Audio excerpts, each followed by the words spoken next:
Hello guys. तो आज हम लोग देखने वाले हैं हॉलिस्टिक मार्केटिंग कंसेप्ट के बारे में। तो सबसे पहले हॉलिस्टिक मतलब एक ऐसा वर्ड है जिसका मतलब ही होता है कि सब कुछ हमें साथ में लेकर चलना है। ठीक है।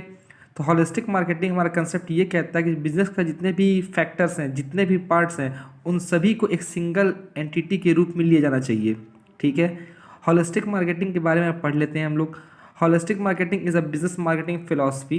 एक ऐसी फिलॉसफी है which considers business and all its parts, जो कि बिजनेस को और उसके सभी पार्ट्स को एक सिंगल एंटिटी के रूप में लेती है। Holistic marketing concept believes that business and all its parts should focus towards one single गोल। यानी जो बिजनेस है और जितने सारे पार्ट्स हैं उन सभी को फोकस एक तरफ करना चाहिए। That is only one single goal. और वन सिंगल गोल होता क्या है? Towards the achievement of the organisational goal and customer satisfaction. इसको हम एक एग्जाम्पल के थ्रू भी समझ सकते हैं। A business is just like a human body which has different parts. जैसे कि हमारी ह्यूमन बॉडी के अलग अलग हिस्से हैं, उसी तरह एक बिजनेस के भी अलग अलग हिस्से होते हैं। ठीक है। लेकिन जब हमारी बॉडी होती है उसके अलग अलग पार्ट्स अगर एक साथ काम नहीं करेंगे तो हमारी बॉडी सही तरीके से वर्क नहीं कर पाएगी, सही से चल नहीं पाएगी। सिमिलरली बिजनेस में भी क्या होता है कि हमारा बिजनेस अच्छे से ग्रोथ तभी कर पाएगा जब उसके सारे फैक्टर्स, सारे पार्ट्स एक साथ बेस्ट वे में काम कर सके। ठीक है। अब हम समझते हैं हॉलिस्टिक मार्केटिंग के कितने पार्ट्स होते हैं। तो उसके 4 पार्ट्स होते हैं। पहला है सोशल रिस्पॉन्सिबिलिटी मार्केटिंग, दूसरा है इंटीग्रेटेड मार्केटिंग, तीसरा इंटरनल मार्केटिंग और चौथा है रिलेशनशिप मार्केटिंग। तो सबसे पहले समझते हैं हम लोग रिलेशनशिप मार्केटिंग के बारे में। तो रिलेशनशिप मार्केटिंग ये कहता है कि कस्टमर रिलेशन या फिर डीलर रिलेशन या जितने भी फैक्टर्स जिससे हमारा बिजनेस जो चलता है उन सभी के बीच में जो रिलेशन होना चाहिए वो अच्छा होना चाहिए। अगर किसी भी फैक्टर से, किसी भी पर्सन के थ्रू अगर आपका रिलेशनशिप प्रॉपर बिल्डअप अगर नहीं हो पाया है तो कहीं ना कहीं वह बिजनेस को नुकसान पहुंचाएगा और उस तरह की ग्रोथ नहीं मिल पाएगी जैसा कि आप एक्सपेक्ट करते हो। ठीक है।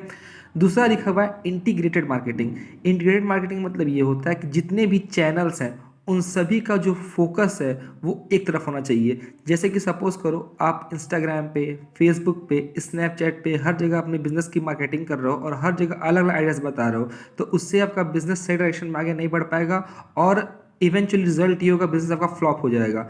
तो आप सभी जितने भी फैक्टर्स हैं उन सबका इंटीग्रेशन भी एक तरफ होना चाहिए। ठीक है। नेक्स्ट है इंटरनल मार्केटिंग। अब ये वर्ड से क्लियर हो रहा होगा। इंटरनल मार्केटिंग मीन्स क्या होता है? जो कि फर्म के अंदर के फैक्टर्स होते हैं। जैसे कि एम्प्लॉयज़ रिलेशन होता है आपका, वो एम्प्लॉयज़ रिलेशन हो गया, साथ में उन्हें जैसे आप फैसिलिटी प्रोवाइड करा रहे हो, वर्किंग कंडीशन कैसे आप दे रहे हो, तो उन सब का भी अच्छा बहुत इंपॉर्टेंट रोल होता है। अगर उन लोग को वैसा इन्वायरमेंट नहीं मिलेगा तो वो तरीके से भी काम नहीं कर पाएंगे। और लास्ट हमारा है सोशल रिस्पॉन्सिबिलिटी मार्केटिंग। इसका मतलब ये है कि हमारा फोकस सिर्फ और सिर्फ प्रॉफिट पे या फिर हमारे ऑर्गेनाइजेशन ग्रोथ पे ही नहीं होना चाहिए, साथ ही साथ जो हमारे बिजनेस के आसपास जो चीज़ें हैं उस पर भी हमें ध्यान देना पड़ेगा। ठीक है।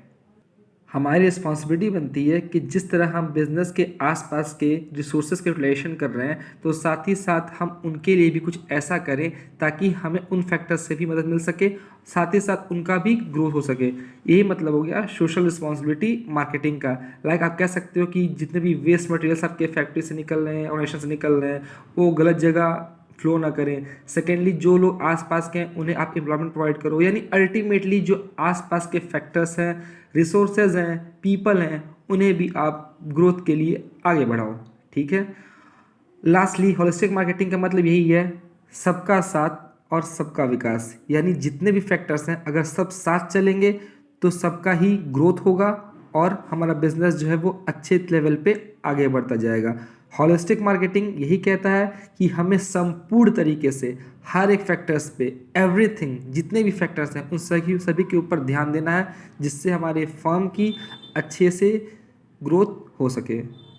Thank you so much.